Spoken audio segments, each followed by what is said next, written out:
जी, 70% जो है उसकी ओनरशिप धारावी की जमीन की बीएमसी की है। तो आप ये कह रहे हैं कि ओनरशिप उन्हीं की रहेगी, बीएमसी का ही रहेगा ओनरशिप? मैंने आपको बता दिया, जो लैंड है, हाँ, जो जमीन है, हाँ, वो सरकार के और धारवी रीडेवलपमेंट प्रोजेक्ट जो सरकारी संस्था होती है इसके पास रहेगी। लेकिन बड़ी बात जो अब मैं कहने जा रहा हूं, ये प्रोजेक्ट लाया कौन था? महावसूली अघाड़ी की सरकार। आपको मालूम है पॉलिसी पैरालिसिस था, ये कुछ आगे बात बढ़ा नहीं पाए। हो सकता है कमीशन खोरी सेट ना हो पाई हो, और टेंडर कंडीशन जो है वो उद्धव ठाकरे की सरकार ने तय करी थी, और उसके बाद ये प्रोजेक्ट अवॉर्ड करके निरस्त कर दिया। तो ये क्या पूछा नहीं जाएगा 2.5 साल सत्ता में रहे भैया, तब ये अच्छा था, अब ये प्रोजेक्ट बुरा हो गया। और हम तो बड़ी जिम्मेदारी से कहते हैं, धारवी में जो घर है छोटी छोटी, आप देख रहे हैं किस तरह से चाल कहते हैं, वहां पे रहना अच्छा है या इन लोगों को एक अच्छा घर, अच्छी छत मिल जाए वो अच्छा है? तो ये लोग तो वो है कि जब मोदी जी ने 4 करोड़ घर बनवाए उसका भी इन्होंने विरोध किया। अरे तुम तो केवल बस्तियां उजाड़ते हो, यहां बस्तियां बसाने की बात है। और अगर तुम्हें आपत्ति है, ये सबसे बड़ी बात मैं कहने जा रहा हूं, आप कहते हैं कोई भ्रष्टाचार है, टेंडर कंडीशन ठीक नहीं है, मुझे दिखाइए राहुल गांधी या महावसूली अघाड़ी का कोई नेता हाईकोर्ट गया हो, बॉम्बे हाईकोर्ट ने रोक लगाई हो, निरस्त किया हो कोई करार, दिखा देंगे? नहीं दिखा पाएंगे। अब दूसरी बात पे आते हैं, इन्होंने कहा प्रोजेक्ट छीन लिए हैं, तो मैं आपको जानकारी दे दूं महाराष्ट्र में क्या बड़े प्रोजेक्ट आए हैं जिसपे काम चल रहा है या वो आ गए हैं।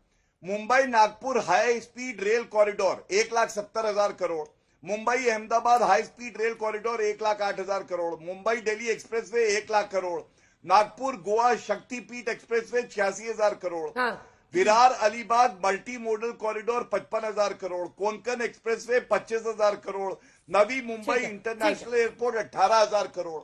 और ये बताइए अंजना जी, ये कहते हैं महाराष्ट्र के प्रोजेक्ट बाहर जाते हैं, हम एक देश हैं, कभी किसी प्रदेश में निवेश आता है, कभी किसी प्रदेश में आता है। इनकी सरकार इतनी निकम्मी और निठल्ली थी कि कंपनी आती नहीं थी, वरना मैं इनको बता दूं मोदी जी का नेतृत्व ये है, फॉक्सकॉन, अदानी, टाटा, ये कर्नाटका और तेलंगाना में इन्वेस्टमेंट करते हैं, बोइंग हैदराबाद और बैंगलोर जाता है। आप मुझे बताइए, अगर मोदी जी भेदभाव करते होते तो फॉक्सकॉन, बोइंग, टाटा, अदानी ये कांग्रेस शासित राज्यों में कैसे निवेश करता?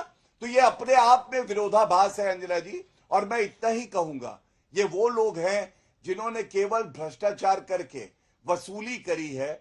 मैं नहीं भूलता किस तरह से परमवीर सिंह ने आरोप लगाया था अनिल देशमुख पे, जो गृह मंत्री थे वसूली अघाड़ी में, और कहा था 100 करोड़ का टारगेट दिया है हर महीने का, केवल मुंबई से 100 करोड़ का टारगेट था, ये परमवीर सिंह ने कहा। और जब परमवीर सिंह को पकड़ना था तो वो फरार थे, और फेसबुक लाइव के सीएम उद्धव ठाकरे को होश नहीं था। महाराष्ट्र में बीजेपी ने नारा दे दिया, एक है तो सेफ है, राहुल गांधी फेक है।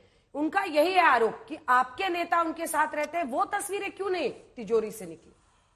दोनों पर जवाब।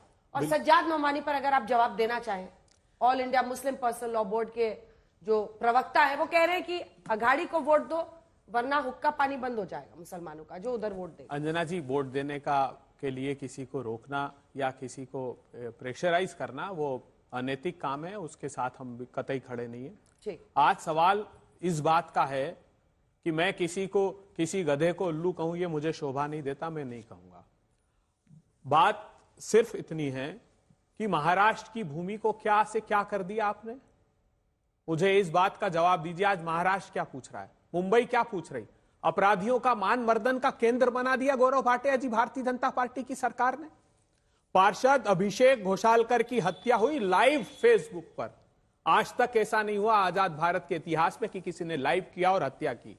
थाने में जाकर भारतीय जनता पार्टी के गणपत गायकवाड़ ने हत्या की और बाहर आकर यह आरोप लगाया कि अपराधियों के जनक हैं महाराष्ट्र के मुख्यमंत्री खुद, उनके जिनके साथ साझा सरकार चलते हैं उस महेश गायकवाड़ की पत्नी को भारतीय जनता पार्टी ने टिकट दिया। सीएम के आवास पर लोग, महाराष्ट्र के लोगों गौर से सुनिए, सीएम साहब के आवास पर हिस्ट्री शीटर हेमंत दाभेकर वो सब सार्वजनिक रूप से दिखाई देता है, रिपोर्ट किया जाता है। निनेश घायगवाल। जय हिंद दोस्तों अभिषेक ऑफिशियल टीवी में आपका स्वागत है। आपने इस वीडियो में देखा होगा डिबेट कैसे चल रही है महाराष्ट्र इलेक्शन पर। एक नया नारा सुनने को आया है, एक है तो सेफ है, राहुल गांधी फेंक है। पता नहीं है मुंबई में चला है, संजना त्रिपाठी ने अभी बोला, उसी बात को हमने कोट किया। तो ये सारी बातें चल रही है महाराष्ट्र में, और वहाँ पता नहीं डेवलपमेंट की बातें चल रही होगी नहीं चल रही, लेकिन ये सारी बातें जरूर चल रही है कि पार्टी ने क्या कहा नहीं कहा, पहले की पार्टियों ने काम किया नहीं किया, आपकी पार्टियों ने काम किया नहीं किया। अरे नहीं किया तो क्यों नहीं किया ये नहीं बताएंगे, और आगे कितना जल्दी करेंगे ये सब बातें नहीं करेंगे, लेकिन बाकी सारी बातें हो जाएगी। आप क्या मानते हैं कमेंट करके ज़रूर बताइएगा, और पूरा वीडियो अंत तक देखिए क्योंकि आगे और भी बातें जानने को आपको मिलेगी। तो चलिए बने रहिए हमारे साथ। वीडियो का दूसरा पार्ट में हम जल्दी शुरू कर रहे हैं। मंत्रालय में जाता है, एक बहुत बड़ा महाराष्ट्र का गैंगस्टर है, मंत्रालय में जाकर रील बनाता है, बेखौफ घूमता है, कोई उसको किसी का डर नहीं। कुख्यात अपराधी मोहम्मद इकबाल शेख अजीत पवार साहब के घर पर दिखाई देते हैं। अजीत पवार के बेटे गाजा मराणे जो हिस्ट्री शीटर है बहुत बड़ा, उसके घर जाते। तो ये क्या संदेश देना चाहते हैं महाराष्ट्र को? अंजना जी ने आपसे पूछा था सवाल महाराष्ट्र के किसानों का, आज बताइए ना। प्रधानमंत्री जी ने घोषणा की 6,000 रुपए दूंगा, तो अभी आपने प्रिक्योरमेंट स्टार्ट किया है, डालिए ना किसानों के अकाउंट में। प्रधानमंत्री जी 6 रुपए क्विंटल के हिसाब से सोयाबीन के पैसे नहीं। जिस प्रकार आपने उत्तर प्रदेश में लोगों को छला और कहा कि होली दिवाली पर गैस के सिलेंडर मुफ्त ले जाइएगा, जिस प्रकार मध्य प्रदेश में छला कि चुनाव जिता दीजिए, 3100 रुपए धान के देंगे, 2700 रुपए गेहूं के देंगे, वैसे ही छल रहे हैं आप मराठवाड़ा के किसानों को। आपने 6,000 रुपए की बात की। आपके शिंदे सरकार ने प्रस्ताव दिया था कि 6,039 रुपए तो कॉस्ट आती हमारी। आज कपास के किसान का क्या हाल कर दिया? कहां जाएगा महाराष्ट्र का किसान बताइए? 1,44,000 किसानों ने आत्महत्या की आपकी सत्ता की सरपरस्ती में। 25,000 रुपए हेक्टेयर आपने खेती की लागत बढ़ा दी। आपका कृषि मंत्री 7 साल से चिट्ठी लिख रहा है कि इनपुट कॉस्ट कम करने के लिए जीएसटी हटाइए, खेती पर से, ट्रैक्टर पर से हटाइए, ट्रैक्टर पार्ट पर से हटाइए, कीटनाशक पर से हटाइए, खाद पर से। आप सुनने को तैयार नहीं है। तो महाराष्ट्र उनके बुनियादी सवाल पूछ रहा है कि क्यों बेतहाशा महंगाई की आग में झोंक दिया बहनों को, क्यों बेरोजगारी के आकंठ अंधकार में झोंक दिया। उसका जवाब देने की अपेक्षा सिर्फ हिंदू मुस्लिम और पाकिस्तान मटन मुजरा एक है तो सेफ है। कहां सेफ है बताइए ना। मणिपुर में हमारे देश के नागरिक सेफ हैं बताइए आप प्रधानमंत्री जी। क्या हमारे किसान सेफ थे बताइए। उन सब लोगों ने आपको वोट दिया था, उनको आपने जीप के नीचे रोंद कर आपकी सत्ता की सरपरस्ती में मार डाला गया। कसूर सिर्फ इतना था कि वो फसलों के दाम मांग रहे थे।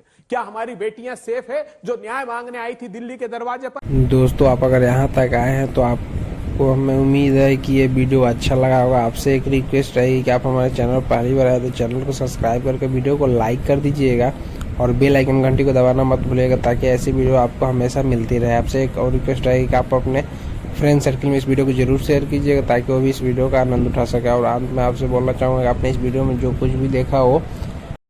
दोस्तों इस डिबेट को आज तक इस स्टूडियो में बुलाया गया था जो एंकर अंजना ओम काश्यप हैं, अभय दुबे जी आए हुए हैं, कांग्रेस के प्रवक्ता गौरव भाटिया जो है बीजेपी के प्रवक्ता। दोनों में तीखी बहस होती है, और वह सिर्फ महाराष्ट्र इलेक्शन चुनाव हो रहे हैं उनसे लेकर कहां तक सारी बातें चल रही है इसमें, और सारी बातें को दिखाया जा रहा है। बाकी आप क्या समझ रहे हैं इस पूरी डिबेट से कमेंट करके बताइएगा। मिलते हैं अगली वीडियो में, तब तक के लिए जय हिंद जय भारत।